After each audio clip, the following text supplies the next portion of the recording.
Today, we're joined by Frank Rich, the founder of Rebuilt Recovery and the podcast, The Rebuilt Man, who is pioneering a unique approach to overcoming porn addiction by combining faith with fitness. Frank's methods integrates the often overlooked importance of gut health as a foundation of mental clarity, self-discipline, and spiritual enlightenment. In this episode, we're going to do a deep dive into how just aligning your body, mind, and spirit can help strengthen your resolve against temptation and lead to lasting freedom. Frank, welcome to the show, man. Super excited to have you. Ken, thanks for having me here, brother. Grateful to be here today, man. Yeah, man. And before we jump into our conversation, can you just tell the audience something fun about you that most people wouldn't know unless they're really good friends with you? Yeah, well, that's probably going to be everybody listening to this, right? May know a few of the people that are checking this one out, but it's funny because people will see me, right? And it's like I'm this big, 6'3", 245-pound, former bodybuilder. Like I carry a presence and like there's an aura to me, especially if you kind of get me in my elements. Maybe there's an aggressive nature to some of the things. I'm very passionate about a handful of things in this world. So I think one thing that people maybe wouldn't know is the love that I have for animals. And in fact, this is my first time sharing this in like a public platform, but I have this dream, and I believe it's going to happen probably within the next 5 years, to open up a gym that's second as a nonprofit pet rescue called Lift Heavy Pet Dogs. So we would sell gym memberships. It'd be an open forum where people could bring their dogs to the gym if they wanted to, but we would also have rescues that would be there as a part of the facility. If somebody fell in love with one of the pups while training, they would have the option to adopt the pet and take them home. So everything I do to help men is leading me towards hopefully one day that being my future. Dude, that's awesome, man. I was not expecting that at all, but it's such a cool thing to be like, you know what? I want to take care of God's creations and animals. So and I love people's it. bodies. I mean, And people's bodies, yeah. It's combining so many of the things that I've dedicated my life to, with health, with fitness, with service, with giving back. And I think all animals are amazing. I think what's the meme? You see the puppy that's sitting in the shopping cart. It's like, I'll send them without wings so nobody will know that they're angels. I've had many moments looking into a dog's eyes where you feel a divine connection there. So yeah, there's something special there. That's cool, man. Well, I know that you have a unique perspective to our conversation today about helping men break through from freedom in porn. But I want to hear your story first, man. How did you start struggling? What kind of ended up happening? Just share your story for those of people who might not have heard it before. Yeah, I appreciate that, Ken. And, I think as the people listening will maybe learn today, not only do I have a unique perspective on maybe recovery and freedom, I think I have a unique perspective on the world. But to answer the question, my struggle with pornography started as a very, very young boy. I first saw it at 6 years old. Fortunate and grateful that I didn't grow up in today's technology and kind of the smartphone world, because what I saw at 6 was a magazine. I didn't have real access to the internet and real high streaming stuff until I was already in my 20s. But that early exposure definitely planted seeds of curiosity. It also kind of taught the behavior of like hiding things and keeping things secret, which at a young age can be part nature, but when you kind of learn that it's okay and you kind of begin to really pair that with the guilt and shame, which I love the name of your podcast here. So 6 years old, early introduction, signs of addictive behavior. I can, see retroactively looking back through my teenage years, just with how I was going about finding things. But the struggle got real in my 20s. And that was at the rise of obviously technology, the internet, social media. So struggled deeply with it in my 20s and 30s, the classic hiding it from girlfriends, struggling with erectile dysfunction, suicidal ideation, depression, anxiety, leaving social events, hiding things, other things that were, byproduct of this addiction. Not addressing a lot of this for a long time. I think buying the lie that pornography is normal, it's a rite of passage, it's something that every guy does, but also at the same time knowing that there was something unique about my behavior, because I would find ways to leave public settings or literally skip out on social events just to stay home and watch porn. So around my mid 30s, like early to mid 30s, life got a little dark. I went through kind of a business high and then a pretty big failure that I could probably point back to a lot of it due to my behavior. Once again, not addressing it for a real long time. And then a series of events kind of brought me to my faith in 2018. And I think that was the beginning of this journey that I've been on for the last 6 years. So, I mean, it literally was 6 years ago in a week as the recording of this podcast, October 22nd, 2018 in Orlando, Florida, is when I gave my life to Christ. And that was the first step in me beginning to pull back a lot of the layers in how I was showing up, who I was presenting myself to be to the world. Because there was this image of Frank, who he was, and then there was the truth about Frank. So starting to live in integrity, starting to really be truthful about who I was, God started to really tug at me. And in the next year, I made a lot of life changes, starting with alcohol, starting with abstinence, cleaning up some relationships, and pornography was really this last thorn that I needed to remove. And that day came February 14th, 2019. So in a short window of time from giving my life to Christ to experiencing real freedom, like a change of the heart, a change of the desire to even want to go look at this. And then as I started to walk in freedom, my world started to change. So this is where like my, I think, understanding of recovery really started, was through my experience. I didn't set out to like become a different person because I quit porn, but it was like, as my brain started to heal and rewire and my heart started to change, I'm like, I started to see the world through a completely different lens. And that led me to really wanting to share my story. And that launched a podcast in 2019 called The Superhuman Life. You know, back then this conversation wasn't really regular. There weren't a lot of episodes and podcasts like yours that were out there. So I think the fact that it was open, vulnerable, but I also think some of my presence and energy, and even some of the things I'd done before, like got me to allowed me to speak about these things in certain rooms and with certain people that maybe wouldn't have happened if it wasn't me. And I don't say that like righteously by any nature, but I do look back as kind of being like a pioneer in those early days for this conversation. So the podcast got picked up, and then it just kind of really started to take off, and guys started reaching out for help. I was hesitant about coaching. I was running a marketing agency, and things were really happening very quickly. But January 2020, right before the world shut down, which is so unique to think that like this problem I started really helping guys with right before it became an even bigger problem with the lockdowns and everything. But that was the story, man. I know I kind of went all over the place there. The struggle with pornography was 20 plus years. Freedom was something that I never expected in my life. And that led me to, like I said, launching the podcast and then doing the coaching thereafter. Yeah. Man, I know there's so much we could dig into in your story, but there's one thing I want to hone in before we get into kind of your framework of how you started to get recovery. You said in 2018, you got saved. You surrendered your life to Christ. What was kind of the catalyst to all of a sudden say, you know what, I need God? Because from the outside perspective, it sounded like things were going great. You were a bodybuilder, right? You were in shape. Everything was looking good for your life. If I heard that correctly, right? You got a marketing agency. You got all this stuff going on, but still you were done hiding. I'm just curious what happened that made you surrender and to say, Lord, I need you.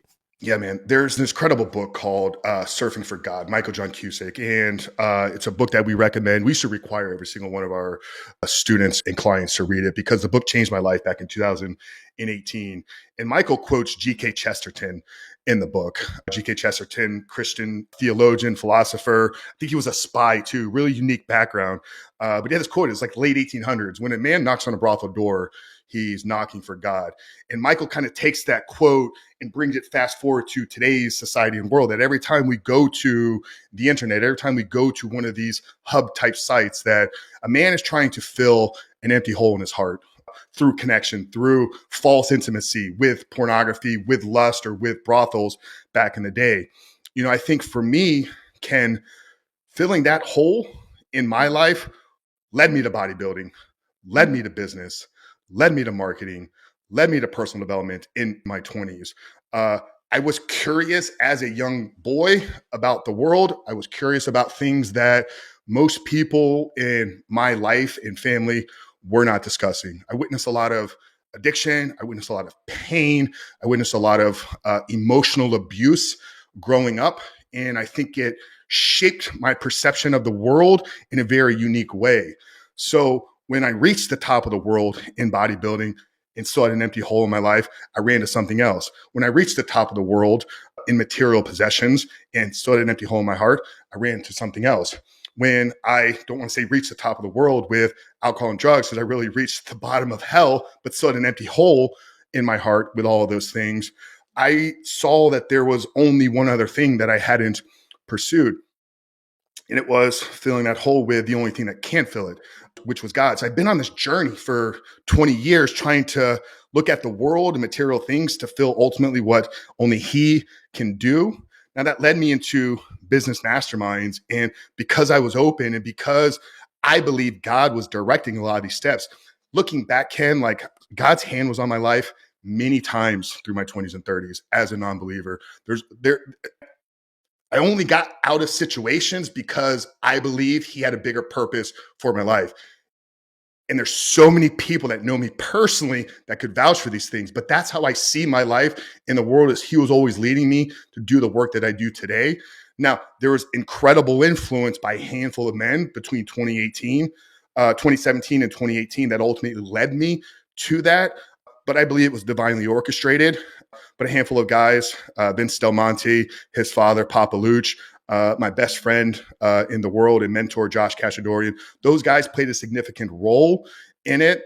But I was always trying to chase something that I found out in 2018 only He can fill. Bro, that's so amazing.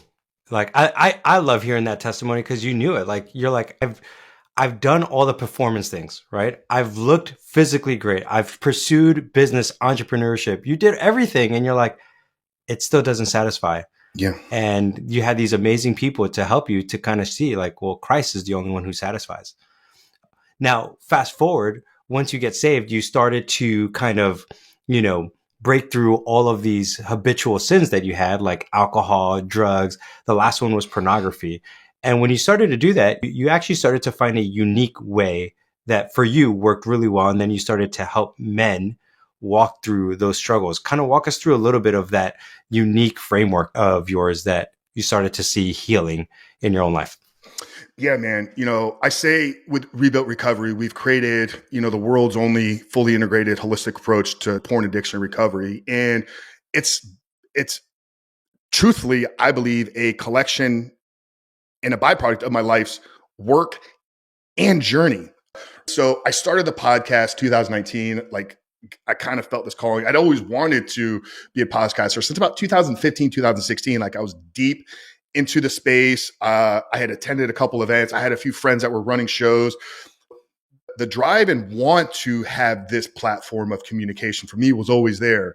Now there was this story that could start as the framework and the platform for me hosting regular conversations. But as I got about 30, 40 episodes in, and I was fortunate to get connected and begin to interview a lot of experts in different domains, in psychology, in behavioral science, in neuroscience, in the world of faith, paired with a background in business, entrepreneurship, understanding leadership development, understanding a background in training, behavioral science myself as well. So as I'm doing this, I'm looking at my life.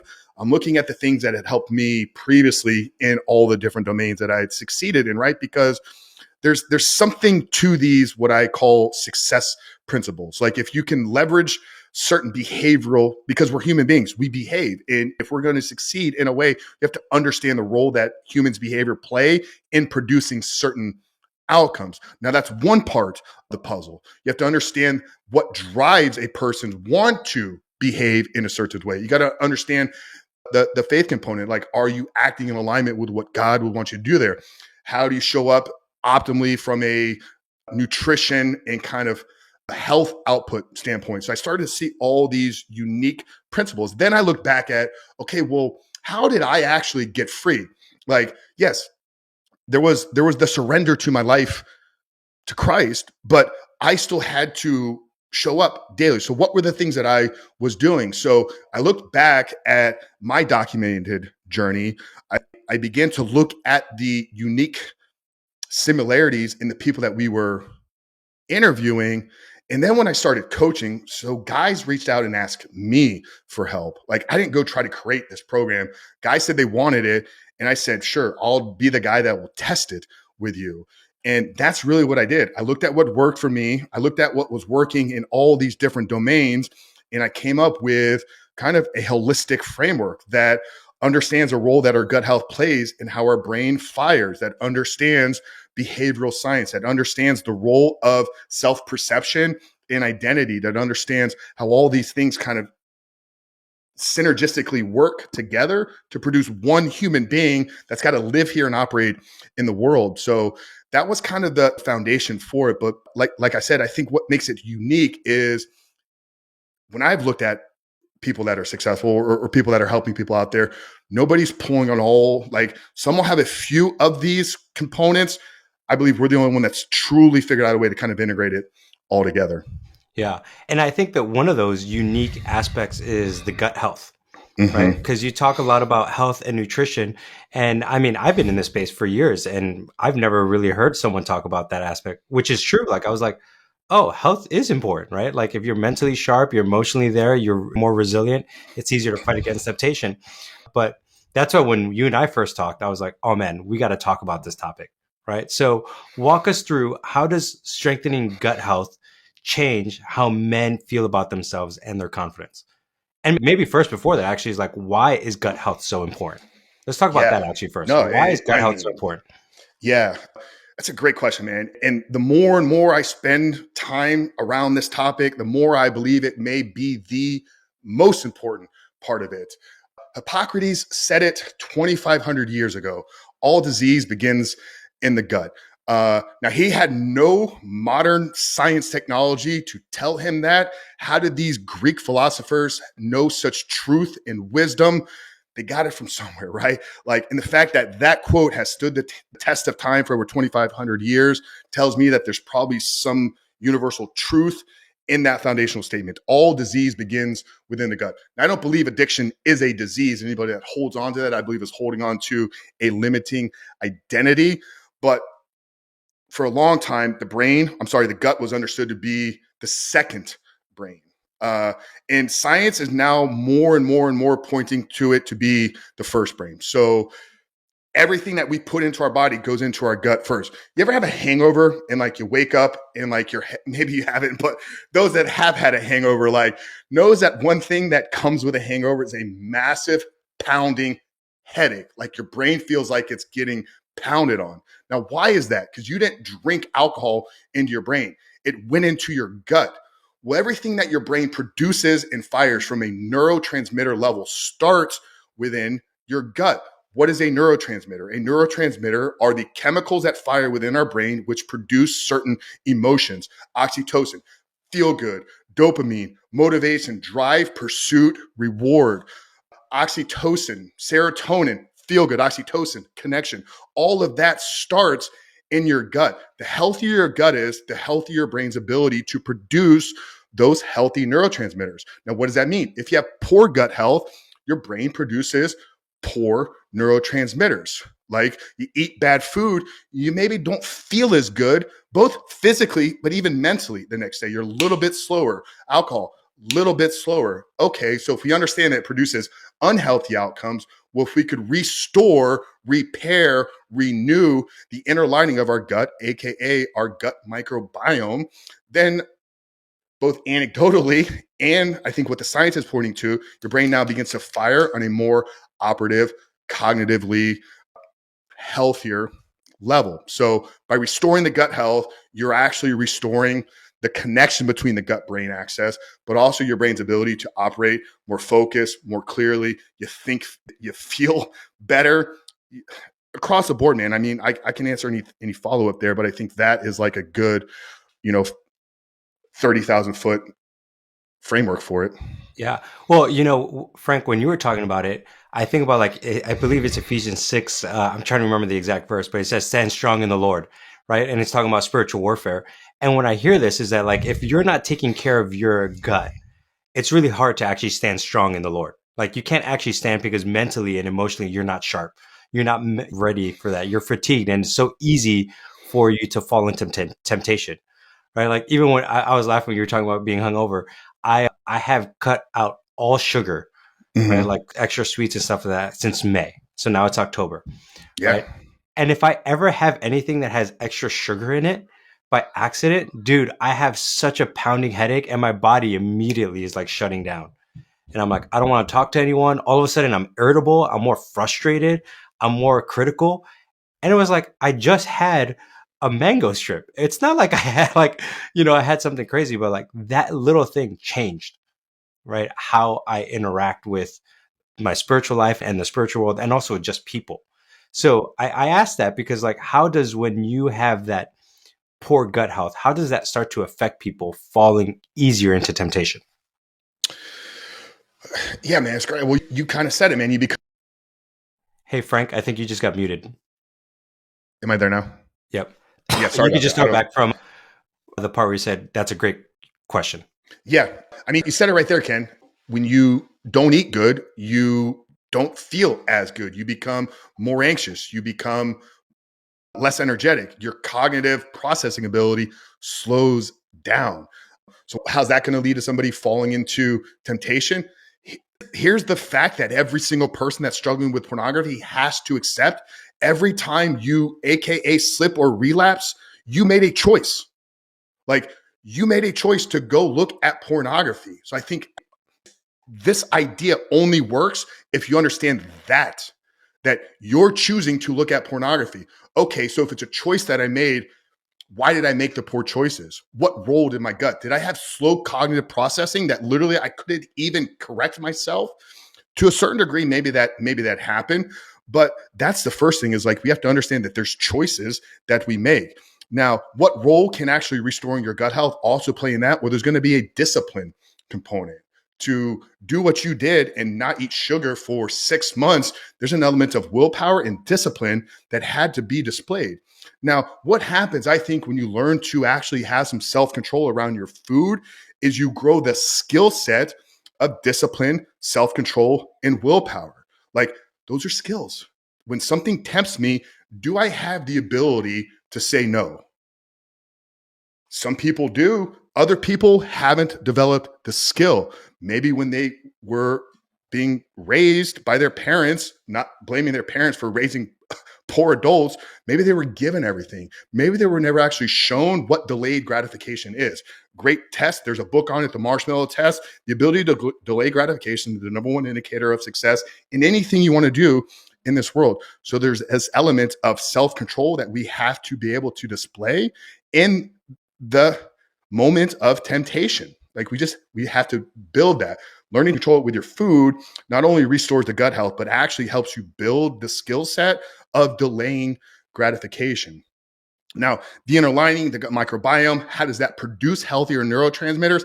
I don't understand all the science. People can go down that rabbit hole. I've witnessed it and I experienced it in my life anecdotally. I did a great podcast with Dr. Stephen Gundry, who is a gut health expert, where we discussed this. So here's a nutritionist, gut health expert, 70 years old, best-selling author. We spent 20 minutes talking about addiction because in his world, so many people come to him. Because once again, you restore the gut health, you restore the brain health, which brain health is going to lead to your ability to not give in to temptation. Yeah. Frank, as you talk about gut health, and people might be listening to this and be wondering, like, dude, my gut health is trash. They're pounding the sodas, they're pounding the junk food and doing all that stuff. How do they start? Like, what's a good way for them to start getting the mental clarity that you're talking about so that they can fight temptation better? Yeah, I mean, everybody, like you said, is going to be at kind of a different stage in their journey. So it'd be very hard to give like, stop drinking soda or stop, pounding sugar. I recommend most people do all of that. I think the first step that everybody can take after hearing this is go on a 48 to 72 hour fast. Literally, deny yourself from food for the next 2 to 3 days. Have your water. If you need some energy, have some black coffee, throw some MCT oil, throw some butter in the coffee. That's not going to break your fast. Sit with some pen and paper. And when you feel tempted and triggered to eat, write down actually what it is you're feeling and what it is you're thinking. Because probably one of the first things that's going to reveal itself to you is most of the times when you think about food, you're not hungry. You're trying to avoid a feeling or emotion that's present in its life. Now, what does it have to do with pornography? The same thing. When you're thinking about going to look at pornography, you're not sexually driven because you're a man with high sex drive. You're probably trying to avoid an emotion or feeling that is present in your life. But I think everybody will have a lot more mental clarity, a lot more focus, and you will learn a lot about yourself and how food controls you and your life if you go on a 48 to 72 hour fast starting right now. Dude, I love it. And I think that you're right. The more you can be self-aware of what's triggering you from food, that same thing applies to what's triggering you. Are you feeling lonely right now? Are you angry? Are you sad? Are you frustrated? Are you bored? Right? Like there's all these feelings that we as men try to simplify. Yeah. And we don't even acknowledge half the time. Yeah, literally share a real-time story with you. I was having a conversation with one of our clients on Friday. He is at the point in our program where he is in his 48-hour fast. He's like, Frank, I was 36 hours into it. I was crushing it. I was feeling good. Got into a tiff. I'll use the word tiff, mini argument with his wife. He's like, I didn't even realize it. In order to get myself out of that emotional state that I was in, I caught myself standing in front of the pantry eating potato chips. It happened so unconsciously. Like he was crushing it. He was having so much success. He never looked at porn, so it was a massive win.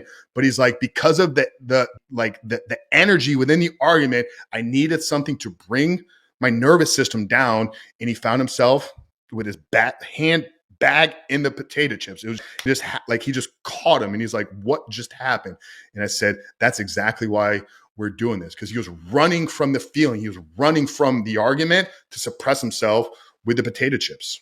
Yeah. So when those moments kind of happen, how do you then integrate faith? Right? Because we're talking a lot about the gut health, all that stuff, taking care of that. How do you integrate the faith aspect of, for example, maybe not feeling condemnation? Like, okay, you screwed up, but get back up again. Like, I'm just curious, what do you do? Yeah, I think if you're waiting till that point to integrate the faith, you probably missed the boat. I think the faith needs to be integrated from the beginning, right? Like, Lord, I'm doing this to bring myself closer to you.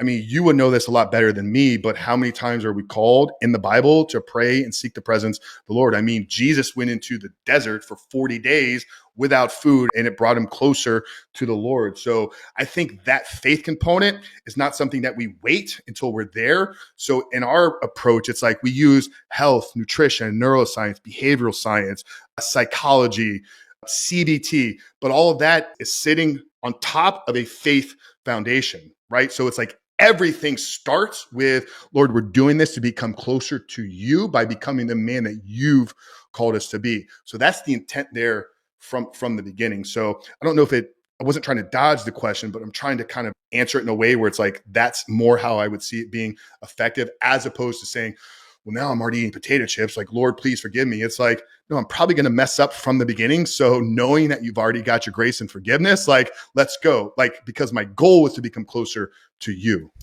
Yeah, no, I love that, man. And I love how you said it. Like, if you started to ask for God or help and guidance from God when you fail, you've already messed up, right? You got to start at the beginning. It's the foundation of everything, of just like, okay, Lord, I'm doing this. I want to draw closer to you. I know I need your help. This is one means of grace or mechanism is I got to get healthy. I got to learn self-control. I got to learn self-discipline. I got to learn these things. Yeah. But I'm going to do it with the help of God, not just on my own effort. Yeah. You tee it up from the beginning. And then in the moments, right, when you are feeling like, I really want some ice cream, and some diet soda right now, it's like, then you can pause in the moment. And because you've already like preemptively said, Lord, I'm trying to come closer to you. Then when you seek him in prayer, like he's almost there waiting for you. But if you wait until the moment, and this is why in this space, I think the worst advice with guys struggling with pornography is to pray and read your Bible. It's the worst advice. You're already doing that. we need these other things, I think, are tools that God's given us to bring us closer to them. We still want to do all that stuff, but that's got to be the foundation. And then we use these other, let's call them tools, to actually help us live in this world. So just I think it's a different lens that we need to look at a lot of this stuff through. Yeah. Well, and I think, Frank, what we're talking about is that what you're trying to do is have someone be holistic, right? Where I think sometimes what people say, hey, pray and read the Bible, right? I'm a huge advocate for those things. Yeah. But it's almost like an overemphasis on just that, but they're not taking care of their health. Mm-hmm. How many pastors do we see that are overweight? Right? And it's just like, well, no, we're supposed to love it says, love the Lord your God with your heart, body and mind, your soul and strength. So if you're not loving the Lord with your body, that's a problem. And one of those ways I think you're talking about is just gut health. Let's take care of our bodies so we can show God that we're trying to love him. Yeah. How many guys have you had tell you, right? I try to pray, I try to read the Bible, but I can't focus, or my mind is all over the place. Well, okay, what role is your gut health playing in that? Because we know an unhealthy gut produces an unhealthy mind, which has the inability to just sit in quiet and focus. So let's restore the gut health. Then when you sit down to pray, like, you can actually be there and present in the moment. Dude, that's such a great point. I've actually never thought about that. Just the clarity of not feeling anxious, right? Because I mean, there are times, dude, when I have been eating junk food, and road trips are kind of like the worst at it, right? Because you're trying to drive and trying to stay awake. But now I feel gross and I need to keep eating this gross stuff to try to stay awake. But in those moments, I don't have the clarity to be praying because I feel like I'm in a mental fog. Yeah. It's just so difficult. And my wife's like, do you want to talk? I'm like, no, I don't want to talk. I just want to get to the place I'm getting to. Right. Now, over the last 6 months, it's like, I'm not even worried about that because I've just been like this journey of health to try to say, no. I don't need sugar to keep me alert. And dude, I've been so much more alert, so much more clarity. Even like you were saying, prayer life, I was like, wow, I feel like I hear from God more now because it's just like I'm not brain fogged all day long.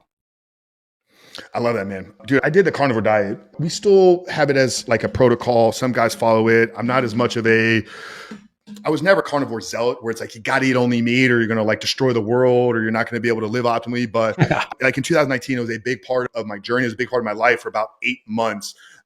And I met a lot of people in the carnivore space that had been believers for a very long time. And it was like, we used to have these amazing conversations about how like this meat only diet was like giving us peace and presence of mind to just connect deeper with God than we had ever before. I was new in my faith. So it was all happening kind of like synergistic at the same time. But as I was meeting a lot of lifetime believers that were also in this carnivore wave.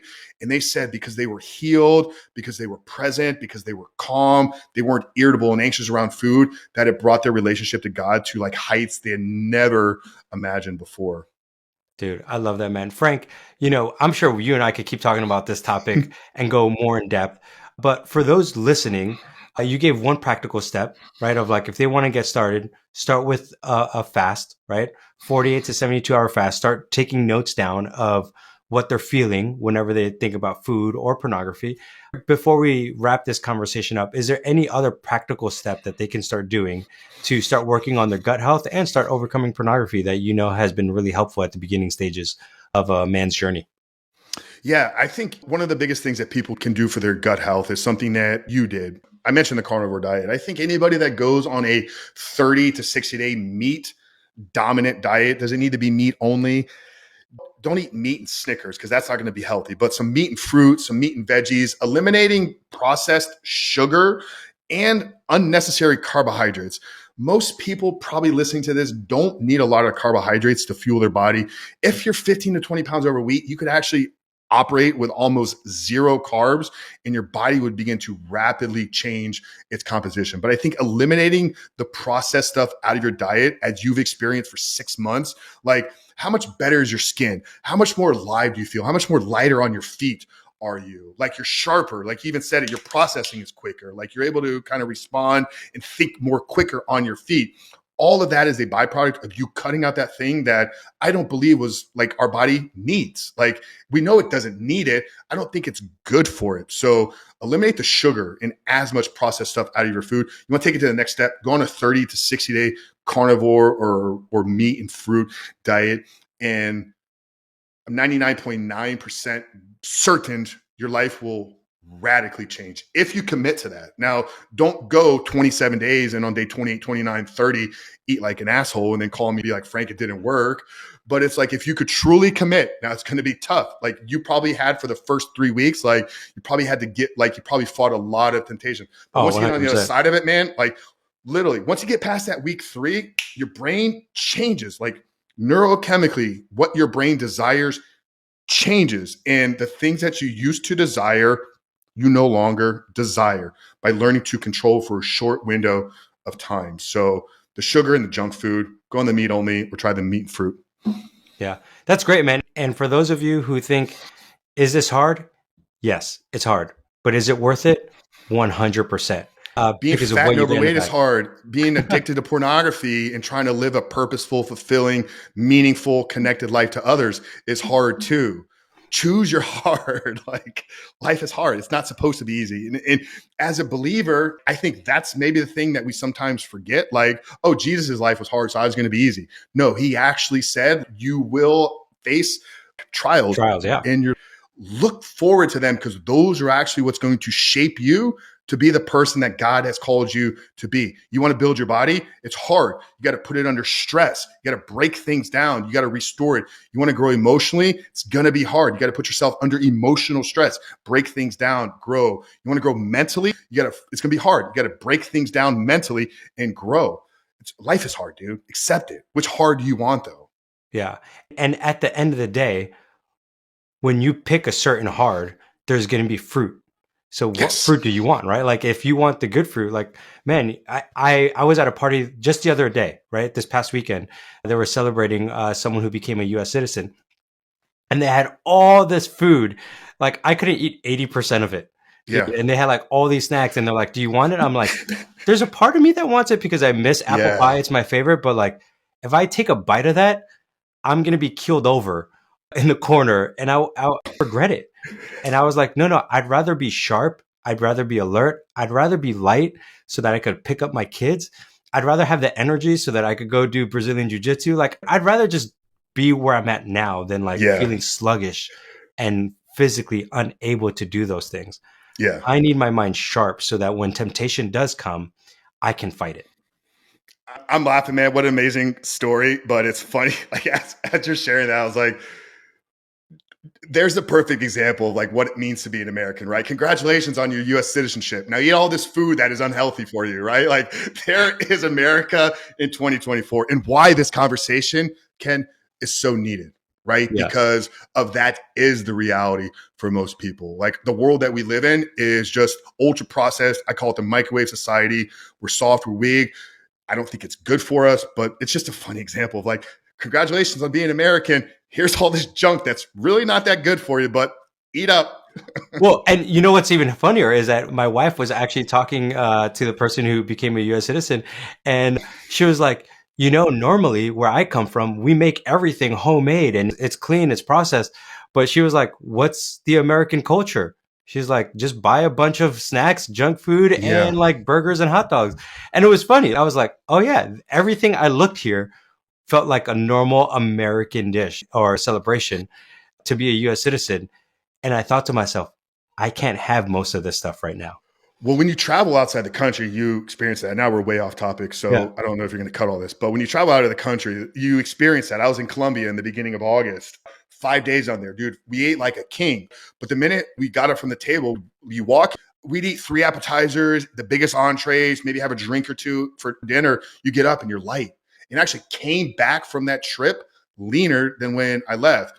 My girlfriend's family just went to Italy over the summer as well. Same thing. They ate pasta every single day, but they were lighter and leaner because it's all naturally based organic foods. Yeah, God made. Yeah. And I think that's all super important for people to listen. Maybe this is the last question we'll leave off with. So I think some people know that they need to eat cleaner. Yeah. And that they need to have a good gut health. And we're talking about choosing their hard. But there's also some shame that comes to feeling like, gosh, I've screwed up my diet for so long. Can I actually recover? Can I actually eat healthy? And can you speak into those guys who might feel a little bit shamed right now that they know their health is not in order and they should be doing it, but they're feeling all the stressors in life? How do you speak into them where they feel empowered and not in shame or ashamed of where they're at? Yeah. Before I answer that, just to kind of tie this whole conversation together with the food, the processed junk, there was this quote shared online a couple of years ago, and it was, if you ever wonder what pornography is doing to your brain, just look at somebody or just look at what fast food has done to the American society. And I think Yeah. that's kind of a good, kind of wrapping all this conversation. Not that anybody listening to this is still questioning whether or not pornography is bad, but we know it to be 100% true. It's ultra processed, fake, highly produced, non-intimacy. Well, have you, not to cut you off, but have you seen those images where they looked at people who are addicted to sugar and like addicted to cocaine? Oh yeah, yeah. And And the how brain scans and everything. Yep. brain scans are very similar. And then people who are addicted to pornography and addicted to Yep. sugar, how Yep. similar, dude, it's Similar. crazy. How similar it is. Yeah. Your question though, I think is more wrapped up, maybe not in shame, but I think it's around people's lack of belief and confidence within themselves. Shame it's a very destructive state to operate out of, but I think the people that struggle most with shame are those ones that struggle with self-confidence or belief within themselves. And I know that this can be very daunting for a guy that's trying to get pornography or trying to overcome the challenge with food, because they have a history of failure with themselves, which is what you said. They've been trying to stop eating processed food. They've been trying to overcome pornography for years or decades, but their reality shows them that they're not successful. That's a self-perception problem there. They don't believe in their ability to actually produce it. And until you change that inner belief, your reality will never be any different. But how do you begin to build belief? Small incremental wins stacked up over time. If you're struggling with pornography, your weight, financially, relationship wise, you're not going to solve all of those problems together. I would say find the lowest one, the simplest one, and begin to stack wins in that area. The power of small incremental progress stacked up over time for a short period of time. I'm literally talking 30 to 60, 90 days. Have 1 to 2 things that you're going to commit to doing every single day. You begin to see yourself through a different perception, through a different lens. Every day you become the person that can do one thing for yourself. So start small. If it's not eating after 7 p.m., commit to that. If it's going on a 30-minute walk, commit to that. James Clear in Atomic Habits talked about a client that he worked with. He had hundreds of pounds to lose. For 6 months, all he wanted him to do was drive to the gym, walk in and walk out. I don't want you to touch a weight. What he did is he proved to himself that he can go to the gym. That shaped his identity. That now that I'm here, they talk about the one push-up. If you can get down to do one every single day. But I think beginning to stack small incremental wins. It's got to start small though. That's the problem. Most people, they try to change everything. They go on low carb, keto, training 6 days a week, 2 times a day, fasting, sauna, cold plunge. You've never done any of those consistently over time. How you can start doing 17 of them?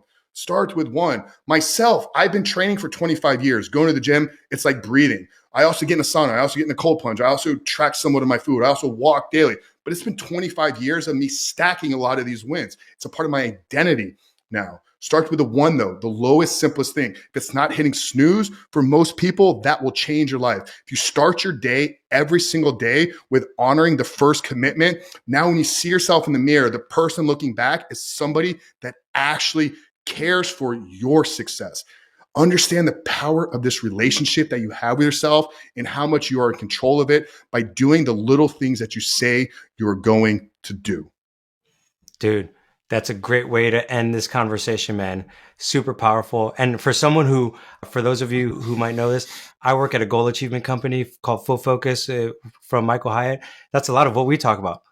Just focus on the one thing, right? What's the domino effect? And I love it. I love how you were just saying, like, just focus on the one little thing. Get those consistent wins, because those consistent wins are going to build the confidence that you need to keep fighting the other things.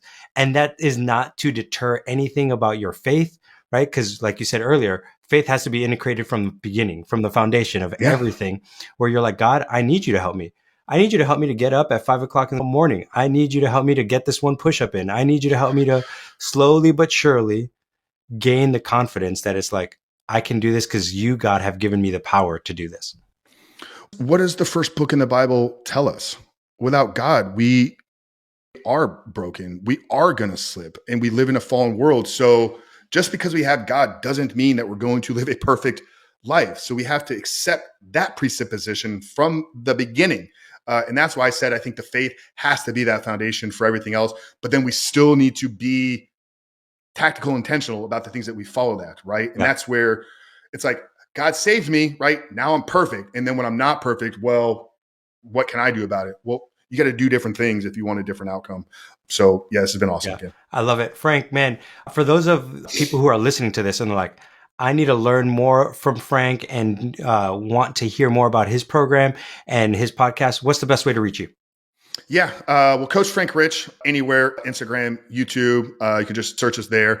We do have a free school community for anybody that's interested in maybe getting plugged in with a community of guys, great resources, regular trainings inside of there as well. You can find that at school.com/the rebuilt man. Awesome. And that's school, SKOOL. Yes, sir. Yep. I'll put that in the show notes for those of you guys who are looking at this. Again, Frank, thank you so much, man. This has been a very encouraging, very empowering, and also challenging, man. Like, I want to make sure we're always being healthy and working on our gut health. I appreciate your unique perspective in the topic for men to kill shame. So for those of you who are still wondering, what should I do next? This may be the next best step. And until next time, what I want you all men to keep doing is kill shame, stand strong, and be on mission. Hope you guys have a great day, and God bless.